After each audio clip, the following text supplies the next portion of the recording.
What's up, guys? Today I'm going to be giving you 5 tips on how to work from home and just some things that'll maybe help the workflow.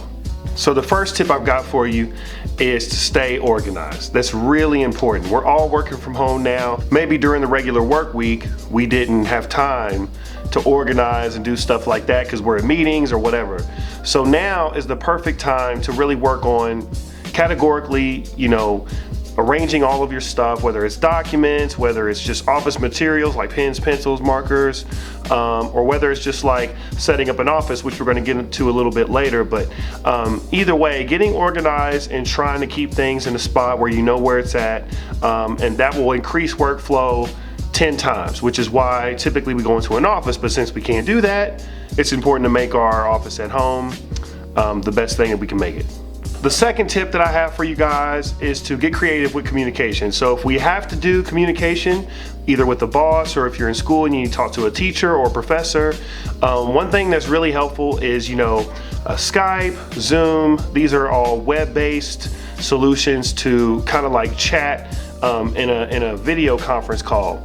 So those are some options, and there's other ones as well. There's some Google sponsored ones, and some are free, some are paid. You'll just have to look into those.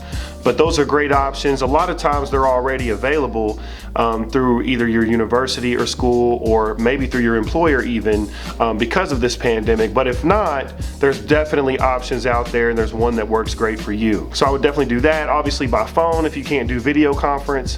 And those are some different solutions in how to get around not meeting in person. My third tip is invest in sitting, but also standing. So with this pandemic happening, we're going to be working from home for who knows how long. So if you were maybe just trying to figure out something for the short term, like a dining room chair or a stool or whatever kind of chair you had around the house, that'll work temporarily. But if this is going to be a long-term thing, it might be good to invest in an office chair.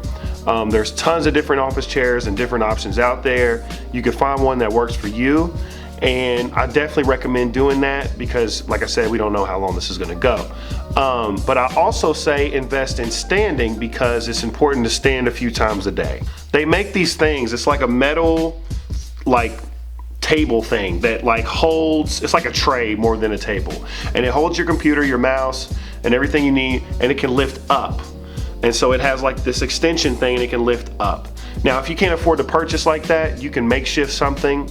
But even if you just have to leave your computer and everything on a desk and you stand, you can still work for a few minutes, maybe up to an hour, to make sure that you're standing up some throughout the day. This will help your knees if you have bad knees, your back.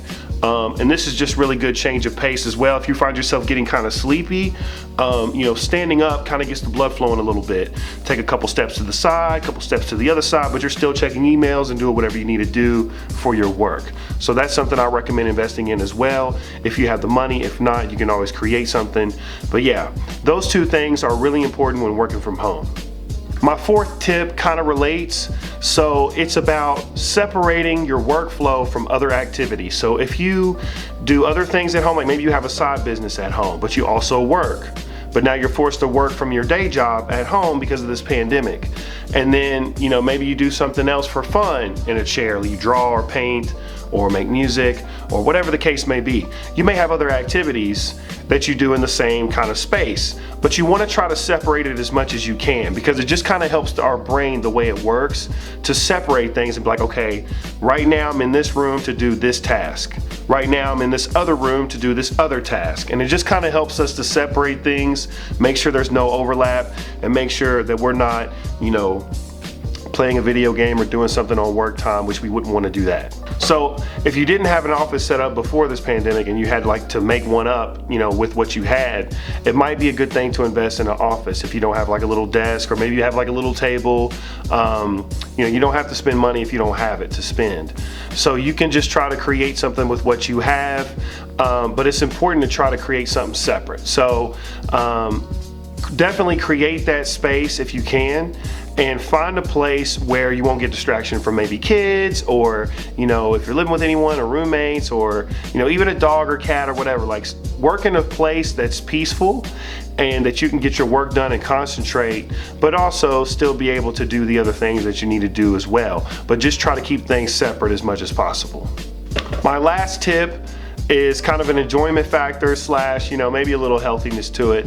But you definitely want to try to see or go outside once a day.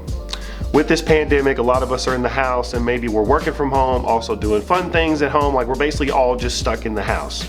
So if we can't go to a nearby park or something because it's shut down, and if there's not like a trail available or something like that, maybe you can just open a window, right? And let some rays shine in, and try to get a lot of daylight as much as you can, because who knows the next time we're gonna be able to just go out and engage with each other outside. So it's good to kind of get that light, that natural light, and get a chance to see the nature, smell the springtime.